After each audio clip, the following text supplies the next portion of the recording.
شروع اللہ کے نام سے جو بڑا مہربان نہایت رحم والا ہے۔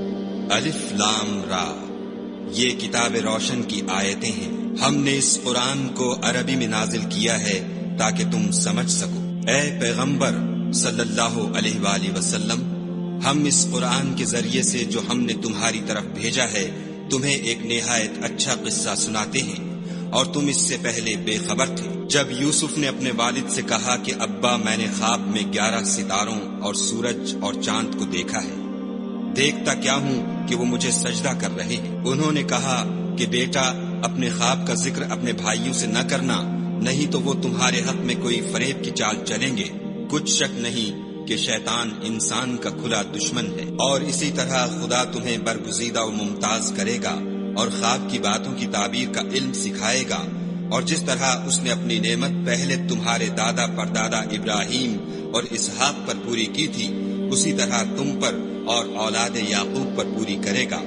بے شک تمہارا پروردگار سب کچھ جاننے والا اور حکمت والا ہے۔ ہاں، یوسف اور ان کے بھائیوں کے قصے میں پوچھنے والوں کے لیے بہت سی نشانیاں ہیں۔ جب انہوں نے آپس میں تذکرہ کیا کہ یوسف اور اس کا بھائی ابا کو ہم سے زیادہ پیارے ہیں، حالانکہ ہم جماعت کی جماعت ہیں، کچھ شک نہیں کہ ابا صریح غلطی پر ہیں، تو یوسف کو یا تو جان سے مار ڈالو یا کسی ملک میں پھینک آؤ، پھر ابا کی توجہ صرف تمہاری طرف ہو جائے گی اور اس کے بعد تم اچھی حالت میں ہو جاؤ گے۔ ان میں سے ایک کہنے والے نے کہا کہ یوسف کو جان سے نہ مارو، کسی گہرے کنویں میں ڈال دو کہ کوئی راہگیر نکال کر اور ملک میں لے جائے گا۔ اگر تم کو کرنا ہے تو یوں کرو۔ یہ مشورہ کر کے وہ یعقوب سے کہنے لگے کہ ابا جان، کیا سبب ہے کہ آپ یوسف کے بارے میں ہمارا اعتبار نہیں کرتے، حالانکہ ہم اس کے خیر خواہ ہیں؟ کل اسے ہمارے ساتھ بھیج دیجئے کہ خوب میوے کھائے اور کھیلے کودے، ہم اس کے نگہبان ہیں۔ انہوں نے کہا کہ یہ امر مجھے غمناک کیے دیتا ہے کہ تم اسے لے جاؤ، یعنی وہ مجھ سے جدا ہو جائے، اور مجھے یہ بھی خوف ہے کہ تم کھیل میں اس سے غافل ہو جاؤ اور اسے بھیڑیا کھا جائے۔ وہ کہنے لگے کہ اگر ہماری موجودگی میں کہ ہم ایک طاقتور جماعت ہیں اسے بھیڑیا کھا گیا تو ہم بڑے نقصان میں پڑ گئے۔ غرض جب وہ اس کو لے گئے اور اس بات پر اتفاق کر لیا کہ اس کو گہرے کنویں میں ڈال دیں، تو ہم نے یوسف کی طرف وحی بھیجی کہ ایک وقت ایسا آئے گا کہ تم ان کے اس سلوک سے آگاہ کرو گے اور ان کو اس وحی کی کچھ خبر نہ ہوگی۔ یہ حرکت کر کے وہ رات کے وقت باپ کے پاس روتے ہوئے آئے اور کہنے لگے کہ ابا جان، ہم تو دوڑنے اور ایک دوسرے سے آگے نکلنے میں مصروف ہو گئے اور یوسف کو اپنے اسباب کے پاس چھوڑ گئے تو اسے بھیڑیا کھا گیا، اور آپ ہماری بات کو گو ہم سچ ہی کہتے ہوں باور نہیں کریں گے، اور ان کے کرتے پر جھوٹ موٹ کا لہو بھی لگا لائے۔ یعقوب نے کہا کہ حقیقت الحال یوں نہیں ہے، بلکہ تم اپنے دل سے یہ بات بنا لائے ہو۔ اچھا، صبر کہ وہی خوب ہے، اور جو تم بیان کرتے ہو اس کے بارے میں خدا ہی سے مدد مطلوب ہے۔ اب خدا کی شان دیکھو کہ اس کنویں کے قریب ایک قافلہ آوارد ہوا اور انہوں نے پانی کے لیے اپنا سقا بھیجا۔ اس نے کنویں میں ڈول لٹکایا تو یوسف اس سے لٹک گئے۔ وہ بولا، زہے قسمت، یہ تو نہایت حسین لڑکا ہے، اور اس کو قیمتی سرمایہ سمجھ کر چھپا لیا، اور جو کچھ وہ کرتے تھے خدا کو سب معلوم تھا، اور اس کو تھوڑی سی قیمت یعنی معدود چند درہموں پر بیچ ڈالا، اور انہیں ان کے بارے میں کچھ لالچ بھی نہ تھا۔ اور مصر میں جس شخص نے اس کو خریدا، اس نے اپنی بیوی سے جس کا نام زلیخا تھا کہا کہ اس کو عزت و اکرام سے رکھو، عجب نہیں کہ یہ ہمیں فائدہ دے یا ہم اسے بیٹا بنا لیں۔ اس طرح ہم نے یوسف کو سرزمین مصر میں جگہ دی، اور غرض یہ تھی کہ ہم ان کو خواب کی باتوں کی تعبیر سکھائیں، اور خدا اپنے کام پر غالب ہے، لیکن اکثر لوگ نہیں جانتے۔ اور جب وہ اپنی جوانی کو پہنچے تو ہم نے ان کو دانائی اور علم بخشا، اور نیکوکاروں کو ہم اسی طرح بدلہ دیا کرتے ہیں۔ تو جس عورت کے گھر میں وہ رہتے تھے اس نے ان کو اپنی طرف مائل کرنا چاہا، اور دروازے بند کر کے کہنے لگی، یوسف جلدی آؤ۔ انہوں نے کہا کہ خدا پناہ میں رکھے، وہ یعنی تمہارے میاں تو میرے آقا ہیں، انہوں نے مجھے اچھی طرح سے رکھا ہے، میں ایسا ظلم نہیں کر سکتا، بے شک ظالم لوگ فلاح نہیں پائیں گے۔ اور اس عورت نے ان کا قصد کیا اور انہوں نے اس کا قصد کیا، اگر وہ اپنے پروردگار کی نشانی نہ دیکھتے تو جو ہوتا ہوتا، یوں اس لیے کیا گیا کہ ہم ان سے برائی اور بے حیائی کو روک دیں، بے شک وہ ہمارے خالص بندوں میں سے تھے۔ اور دونوں دروازے کی طرف بھاگے، آگے یوسف، پیچھے زلیخا، اور عورت نے ان کا کرتا پیچھے سے پکڑ کر جو کھینچا تو پھاڑ ڈالا، اور دونوں کو دروازے کے پاس عورت کا خامد مل گیا۔ تو عورت بولی کہ جو شخص تمہاری بیوی کے ساتھ برا ارادہ کرے اس کی اس کے سوا کیا سزا ہے کہ یا تو قید کیا جائے یا دکھ کا عذاب دیا جائے۔ یوسف نے کہا، کسی نے مجھ کو اپنی طرف مائل کرنا چاہا تھا۔ اس کے قبیلے میں سے ایک فیصلہ کرنے والے نے یہ فیصلہ کیا کہ اگر اس کا کرتا آگے سے پھٹا ہو تو یہ سچی اور یوسف جھوٹا ہے، اور اگر کرتا پیچھے سے پھٹا ہو تو یہ جھوٹی اور وہ سچا ہے۔ جب اس کا کرتا دیکھا تو پیچھے سے پھٹا تھا، تب اس نے زلیخا سے کہا کہ یہ تمہارا ہی فریب ہے، اور کچھ شک نہیں کہ تم عورتوں کے فریب بڑے بھاری ہوتے ہیں۔ یوسف، اس بات کا خیال نہ کر، اور زلیخا تو اپنے گناہ کی بخشش مانگ، بے شک خطا تیری ہی ہے۔ اور شہر میں عورتیں گفتگویں کرنے لگیں کہ عزیز کی بیوی اپنے غلام کو اپنی طرف مائل کرنا چاہتی ہے اور اس کی محبت اس کے دل میں گھر کر گئی ہے، ہم دیکھتی ہیں کہ وہ صریح گمراہی میں ہے۔ جب زلیخا نے ان عورتوں کی گفتگو جو حقیقت میں دیدار یوسف کے لیے ایک چال تھی سنی تو ان کے پاس دعوت کا پیغام بھیجا اور ان کے لیے ایک محفل مرتب کی، اور پھل تراشنے کے لیے ہر ایک کو ایک ایک چھری دی، اور یوسف سے کہا کہ ان کے سامنے باہر آؤ۔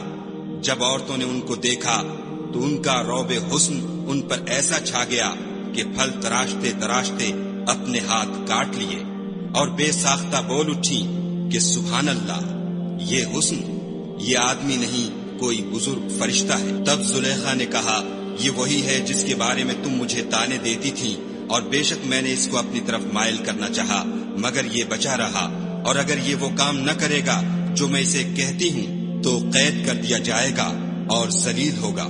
یوسف نے دعا کی کہ پروردگار، جس کام کی طرف یہ مجھے بلاتی ہیں اس کی نسبت مجھے قید پسند ہے، اور اگر تو مجھ سے ان کے فریب کو نہ ہٹائے گا تو میں ان کی طرف مائل ہو جاؤں گا اور نادانوں میں داخل ہو جاؤں گا۔ تو خدا نے ان کی دعا قبول کر لی اور ان سے عورتوں کا مکر دفع کر دیا، بے شک وہ سننے اور جاننے والا ہے۔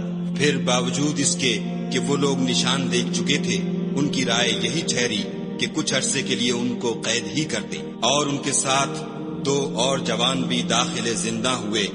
ایک نے ان میں سے کہا کہ میں نے خواب دیکھا ہے، دیکھتا کیا ہوں کہ شراب کے لیے انگور نچوڑ رہا ہوں۔ دوسرے نے کہا کہ میں نے بھی خواب دیکھا ہے، میں یہ دیکھتا ہوں کہ اپنے سر پر روٹیاں اٹھائے ہوئے ہوں اور جانور ان میں سے کھا رہے ہیں، تو ہمیں ان کی تعبیر بتا دیجئے کہ ہم تمہیں نیکوکار دیکھتے ہیں۔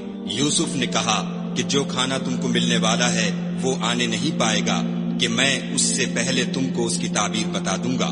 یہ ان باتوں میں سے ہے جو میرے پروردگار نے مجھے سکھائی ہیں۔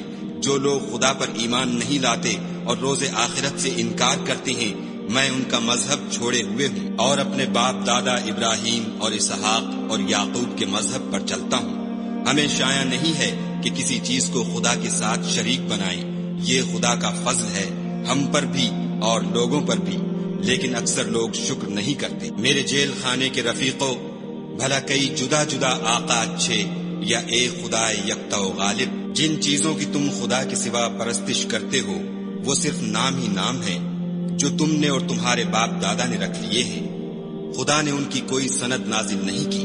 سن رکھو کہ خدا کے سوا کسی کی حکومت نہیں ہے۔ اس نے ارشاد فرمایا ہے کہ اس کے سوا کسی کی عبادت نہ کرو، یہی سیدھا دین ہے، لیکن اکثر لوگ نہیں جانتے۔ میرے جیل خانے کے رفیقوں، تم میں سے ایک جو پہلا خواب بیان کرنے والا ہے وہ تو اپنے آقا کو شراب پلایا کرے گا، اور جو دوسرا ہے وہ سولی دیا جائے گا، اور جانور اس کا سر کھا کھا جائیں گے۔ جو امر تم مجھ سے پوچھتے تھے وہ فیصل ہو چکا ہے۔ اور دونوں شخصوں میں سے جس کی نسبت یوسف نے خیال کیا کہ وہ رہائی پا جائے گا، اس سے کہا کہ اپنے آقا سے میرا ذکر بھی کرنا، لیکن شیطان نے ان کا اپنے آقا سے ذکر کرنا بھلا دیا، اور یوسف کئی برس جیل خانے ہی میں رہے۔ اور بادشاہ نے کہا کہ میں نے خواب دیکھا ہے، دیکھتا کیا ہوں کہ 7 موٹی گائیں ہیں جن کو 7 دبلی گائیں کھا رہی ہیں، اور 7 خوشے سبز ہیں اور 7 خشک۔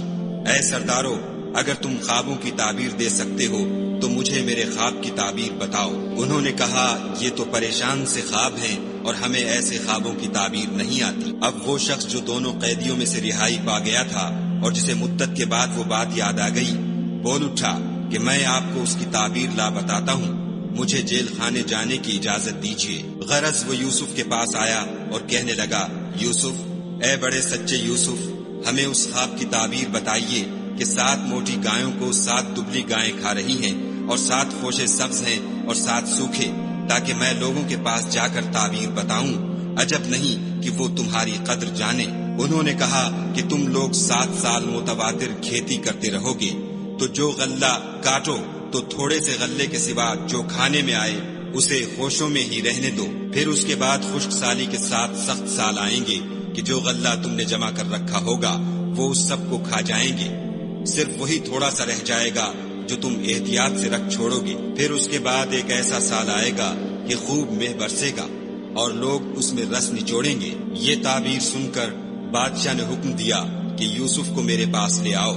جب قاصد ان کے پاس گیا تو انہوں نے کہا کہ اپنے آقا کے پاس واپس جاؤ اور ان سے پوچھو کہ ان عورتوں کا کیا حال ہے جنہوں نے اپنے ہاتھ کاٹ لیے تھے، بے شک میرا پروردگار ان کے مکروں سے خوب واقف ہے۔ بادشاہ نے عورتوں سے پوچھا کہ بھلا اس وقت کیا ہوا تھا جب تم نے یوسف کو اپنی طرف مائل کرنا چاہا؟ سب بول اٹھی کہ حاشا للہ، ہم نے اس میں کوئی برائی معلوم نہیں کی۔ عزیز کی عورت نے کہا، اب سچی بات تو ظاہر ہو ہی گئی ہے، اصل یہ ہے کہ میں نے اس کو اپنی طرف مائل کرنا چاہا تھا اور وہ بے شک سچا ہے۔ یوسف نے کہا کہ میں نے یہ بات اس لیے پوچھی ہے کہ عزیز کو یقین ہو جائے کہ میں نے اس کی پیٹھ پیچھے اس کی امانت میں خیانت نہیں کی، اور خدا خیانت کرنے والوں کے مکروں کو روح براہ نہیں کرتا، اور میں اپنے تئیں پاک صاف نہیں کہتا، کیونکہ نفس امارہ انسان کو برائی ہی سکھاتا رہتا ہے، مگر یہ کہ میرا پروردگار رحم کرے، بے شک میرا پروردگار بخشنے والا مہربان ہے۔ بادشاہ نے حکم دیا کہ اسے میرے پاس لاؤ، میں اسے اپنا مصاحب خاص بناؤں گا۔ پھر جب ان سے گفتگو کی تو کہا کہ آج سے تم ہمارے ہاں صاحب منزلت اور صاحب اعتبار ہو۔ یوسف نے کہا، مجھے اس ملک کے خزانوں پر مقرر کر دیجئے، کیونکہ میں حفاظت بھی کر سکتا ہوں اور اس کام سے واقف ہوں۔ اس طرح ہم نے یوسف کو ملک مصر میں جگہ دی اور وہ اس ملک میں جہاں چاہتے تھے رہتے تھے۔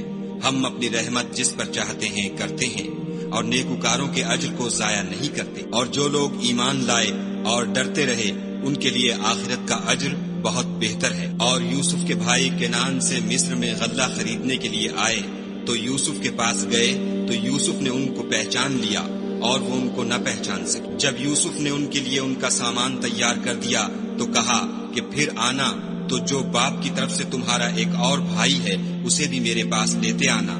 کیا تم نہیں دیکھتے کہ میں ماپ بھی پوری دیتا ہوں اور مہمانداری بھی خوب کرتا ہوں؟ اور اگر تم اسے میرے پاس نہ لاؤ گے تو نہ تمہیں میرے ہاں سے غلہ ملے گا اور نہ تم میرے پاس ہی آ سکو گے۔ انہوں نے کہا کہ ہم اس کے بارے میں اس کے والد سے تذکرہ کریں گے اور ہم یہ کام کر کے رہیں گے۔ اور یوسف نے اپنے خدام سے کہا کہ ان کا سرمایہ یعنی غلے کی قیمت ان کے شریطوں میں رکھ دو، عجب نہیں کہ جب یہ اپنے اہل و عیال میں جائیں تو اسے پہچان لیں، اور عجب نہیں کہ یہ پھر یہاں آئیں۔ جب وہ اپنے باپ کے پاس واپس گئے تو کہنے لگے کہ ابا، جب تک ہم بنیامین کو ساتھ نہ لے جائیں ہمارے لیے غلے کی بندش کر دی گئی ہے، تو ہمارے ساتھ ہمارے بھائی کو بھیج دیجئے تاکہ ہم پھر غلہ لائیں اور ہم اس کے نگہبان ہیں۔ یعقوب نے کہا کہ میں اس کے بارے میں تمہارا اعتبار نہیں کرتا مگر ویسا ہی جیسا پہلے اس کے بھائی کے بارے میں کیا تھا، سو خدا ہی بہتر نگہبان ہے اور وہ سب سے زیادہ رحم کرنے والا ہے۔ اور جب انہوں نے اپنا اسباب کھولا تو دیکھا کہ ان کا سرمایہ واپس کر دیا گیا ہے۔ کہنے لگے، ابا ہمیں اور کیا چاہیے؟ دیکھیے یہ ہماری پونجی بھی ہمیں واپس کر دی گئی ہے، اور اب ہم اپنے اہل و عیال کے لیے پھر غلہ لائیں گے اور اپنے بھائی کی نگہبانی کریں گے، اور ایک بار شتر زیادہ لائیں گے کہ یہ غلہ جو ہم لائے ہیں تھوڑا ہے۔ یعقوب نے کہا کہ جب تک تم خدا کا عہد نہ دو کہ اس کو میرے پاس صحیح و سالم لے آؤ گے، میں اسے ہرگز تمہارے ساتھ نہیں بھیجنے کا، مگر یہ کہ تم گھیر لیے جاؤ یعنی بے بس ہو جاؤ تو مجبوری ہے۔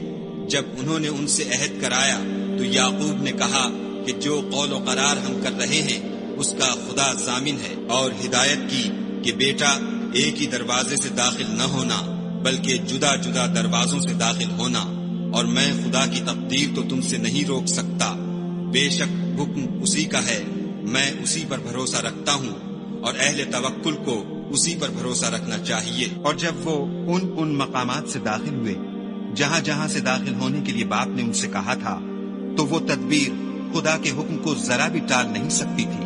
ہاں، وہ یعقوب کے دل کی خواہش تھی جو انہوں نے پوری کی تھی، اور بے شک وہ صاحب علم تھے، کیونکہ ہم نے ان کو علم سکھایا تھا، لیکن اکثر لوگ نہیں جانتے۔ اور جب وہ لوگ یوسف کے پاس پہنچے تو یوسف نے اپنے حقیقی بھائی کو اپنے پاس جگہ دی اور کہا کہ میں تمہارا بھائی ہوں، تو جو سلوک یہ ہمارے ساتھ کرتے رہے ہیں اس پر افسوس نہ کرنا۔ جب ان کا اسباب تیار کر دیا تو اپنے بھائی کے شلیتے میں گلاس رکھ دیا۔ پھر جب وہ آبادی سے باہر نکل گئے تو ایک پکارنے والے نے آواز دی کہ قافلے والو، تم تو چور ہو۔ وہ ان کی طرف متوجہ ہو کر کہنے لگے کہ تمہاری کیا چیز کھو گئی ہے؟ وہ بولے کہ بادشاہ کے پانی پینے کا گلاس کھو گیا ہے، اور جو شخص اس کو لے آئے اس کے لیے ایک بار شکر انعام، اور میں اس کا ضامن ہوں۔ وہ کہنے لگے کہ خدا کی قسم، تم کو معلوم ہے کہ ہم اس ملک میں اس لیے نہیں آئے کہ خرابی کریں، اور نہ ہم چوری کیا کرتے ہیں۔ بولے کہ اگر تم جھوٹے نکلے یعنی چوری ثابت ہوئی تو اس کی سزا کیا؟ انہوں نے کہا کہ اس کی سزا یہ کہ جس کے شریعے میں وہ دستیاب ہو وہی اس کا بدل قرار دیا جائے، ہم ظالموں کو یہی سزا دیا کرتے ہیں۔ پھر یوسف نے اپنے بھائی کے شلیتے سے پہلے ان کے شلیتوں کو دیکھنا شروع کیا، پھر اپنے بھائی کے شلیتے میں سے اس کو نکال لیا۔ اس طرح ہم نے یوسف کے لیے تدبیر کی، ورنہ بادشاہ کے قانون کے مطابق وہ مشیت خدا کے سوا اپنے بھائی کو لے نہیں سکتے تھے۔ ہم جس کے چاہتے ہیں درجے بلند کرتے ہیں، اور ہر علم والے سے دوسرا علم والا بڑھ کر ہے۔ برادران یوسف نے کہا کہ اگر اس نے چوری کی ہو تو کچھ عجب نہیں کہ اس کے ایک بھائی نے بھی پہلے چوری کی تھی۔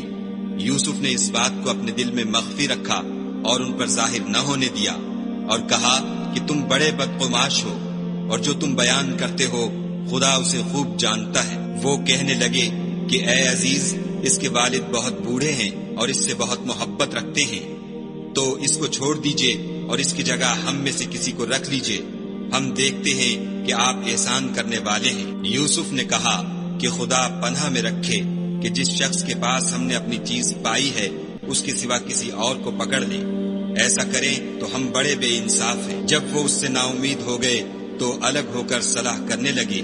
سب سے بڑے نے کہا، کیا تم نہیں جانتے کہ تمہارے والد نے تم سے خدا کا عہد لیا ہے، اور اس سے پہلے بھی تم یوسف کے بارے میں قصور کر چکے ہو، تو جب تک والد صاحب مجھے حکم نہ دیں میں تو اس جگہ سے ہلنے کا نہیں، یا خدا میرے لیے کوئی اور تدبیر کرے، اور وہ سب سے بہتر فیصلہ کرنے والا ہے۔ تم سب والد صاحب کے پاس واپس جاؤ اور کہو کہ ابا، آپ کے صاحبزادے نے وہاں جا کر چوری کی، اور ہم نے تو اپنی دانست کے مطابق آپ سے اس کے لے آنے کا عہد کیا تھا، مگر ہم غیب کی باتوں کے جاننے اور یاد رکھنے والے تو نہیں تھے، اور جس بستی میں ہم ٹھہرے تھے وہاں سے یعنی اہل مصر سے، اور جس قافلے میں آئے ہیں اس سے دریافت کر لیجئے، اور ہم اس بیان میں بالکل سچے ہیں۔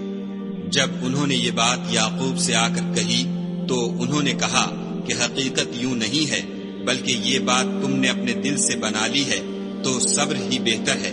عجب نہیں کہ خدا ان سب کو میرے پاس لے آئے، بے شک وہ دانا اور حکمت والا ہے۔ پھر ان کے پاس سے چلے گئے اور کہنے لگے کہ ہائے افسوس یوسف، ہائے افسوس، اور رنج و الم میں ان کی آنکھیں سفید ہو گئیں اور ان کا دل غم سے بھر رہا تھا۔ بیٹے کہنے لگے کہ واللہ اگر آپ یوسف کو اسی طرح یاد ہی کرتے رہیں گے تو یا تو بیمار ہو جائیں گے یا جان ہی دے دیں گے۔ انہوں نے کہا کہ میں تو اپنے غم و اندھوں کا اظہار خدا سے کرتا ہوں، اور خدا کی طرف سے وہ باتیں جانتا ہوں جو تم نہیں جانتے۔ بیٹا یوں کرو کہ ایک دفعہ پھر جاؤ اور یوسف اور اس کے بھائی کو تلاش کرو، اور خدا کی رحمت سے نا امید نہ ہو کہ خدا کی رحمت سے بے ایمان لوگ نا امید ہوا کرتے ہیں۔ جب وہ یوسف کے پاس گئے تو کہنے لگے کہ عزیز ہمیں اور ہمارے اہل و عیال کو بڑی تکلیف ہو رہی ہے اور ہم تھوڑا سا سرمایہ لائے ہیں، آپ ہمیں اس کے عوض پورا غلہ دیجیے اور خیرات کیجیے کہ خدا خیرات کرنے والوں کو ثواب دیتا ہے۔ یوسف نے کہا تمہیں معلوم ہے کہ جب تم نادانی میں پھنسے ہوئے تھے تو تم نے یوسف اور اس کے بھائی کے ساتھ کیا کیا تھا؟ وہ بولے کیا تم ہی یوسف ہو؟ انہوں نے کہا ہاں میں ہی یوسف ہوں، اور بنیامین کی طرف اشارہ کر کے کہنے لگے یہ میرا بھائی ہے، خدا نے ہم پر بڑا احسان کیا ہے، جو شخص خدا سے ڈرتا اور صبر کرتا ہے تو خدا نیکوکاروں کا اجر ضائع نہیں کرتا۔ وہ بولے خدا کی قسم خدا نے تم کو ہم پر فضیلت بخشی ہے اور بے شک ہم خطا کار تھے۔ یوسف نے کہا کہ آج کے دن سے تم پر کچھ عتاب و ملامت نہیں ہے، خدا تم کو معاف کرے اور وہ بہت رحم کرنے والا ہے۔ یہ میرا کرتا لے جاؤ اور اسے والد صاحب کے منہ پر ڈال دو، وہ بینا ہو جائیں گے، اور اپنے تمام اہل و عیال کو میرے پاس لے آؤ۔ اور جب قافلہ مصر سے روانہ ہوا تو ان کے والد کہنے لگے کہ اگر مجھ کو یہ نہ کہو کہ بوڑھا بہک گیا ہے تو مجھے تو یوسف کی بو آ رہی ہے۔ وہ بولے کہ واللہ آپ اسی قدیم غلطی میں مبتلا ہیں۔ جب خوشخبری دینے والا آ پہنچا تو کرتا یعقوب کے منہ پر ڈال دیا اور وہ بینا ہو گئے، اور بیٹوں سے کہنے لگے کیا میں نے تم سے نہیں کہا تھا کہ میں خدا کی طرف سے وہ باتیں جانتا ہوں جو تم نہیں جانتے؟ بیٹوں نے کہا کہ ابا ہمارے لیے ہمارے گناہ کی مغفرت مانگیے، بے شک ہم خطا کار تھے۔ انہوں نے کہا کہ میں اپنے پروردگار سے تمہارے لیے بخشش مانگوں گا، بے شک وہ بخشنے والا مہربان ہے۔ جب یہ سب لوگ یوسف کے پاس پہنچے تو یوسف نے اپنے والدین کو اپنے پاس بٹھایا اور کہا مصر میں داخل ہو جائیے، خدا نے چاہا تو خاطر جمع سے رہیے گا۔ اور اپنے والدین کو تخت پر بٹھایا اور سب یوسف کے آگے سجدے میں گر پڑے، اور اس وقت یوسف نے کہا ابا جان یہ میرے اس خواب کی تعبیر ہے جو میں نے پہلے بچپن میں دیکھا تھا، میرے پروردگار نے اسے سچ کر دیا، اور اس نے مجھ پر بہت سے احسان کیے ہیں کہ مجھ کو جیل خانے سے نکالا، اور اس کے بعد کہ شیطان نے مجھ میں اور میرے بھائیوں میں فساد ڈال دیا تھا آپ کو گاؤں سے یہاں لایا۔ بے شک میرا پروردگار جو چاہتا ہے تدبیر سے کرتا ہے، وہ دانا اور حکمت والا ہے۔ جب یہ سب باتیں ہو لی تو یوسف نے خدا سے دعا کی کہ اے میرے پروردگار تو نے مجھ کو حکومت سے بہرا دیا اور خوابوں کی تعبیر کا علم بخشا، اے آسمانوں اور زمین کے پیدا کرنے والے تو ہی دنیا اور آخرت میں میرا کارساز ہے، تو مجھے دنیا سے اپنے اطاعت کی حالت میں اٹھائیو اور آخرت میں اپنے نیک بندوں میں داخل کیجو۔ اے پیغمبر صلی اللہ علیہ وآلہ وسلم یہ اخبار غیب میں سے ہیں جو ہم تمہاری طرف بھیجتے ہیں۔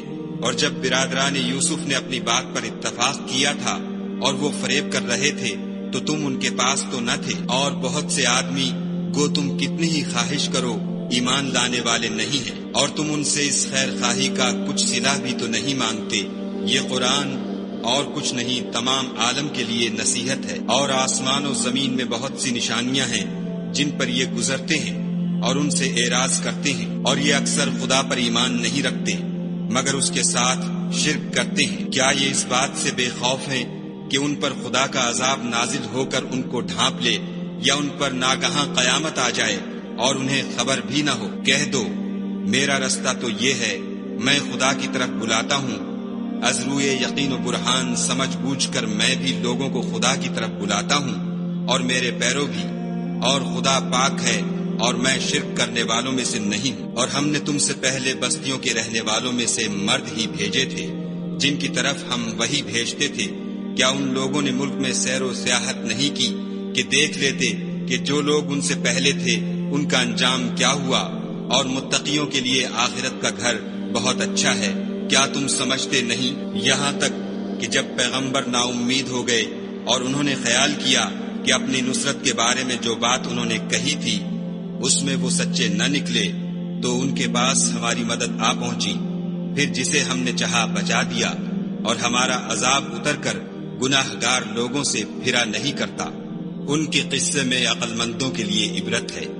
یہ قرآن ایسی بات نہیں ہے جو اپنے دل سے بنائی گئی ہو، بلکہ جو کتابیں اس سے پہلے نازل ہوئی ہیں ان کی تصدیق کرنے والا ہے، اور ہر چیز کی تفصیل کرنے والا، اور مومنوں کے لیے ہدایت اور رحمت ہے۔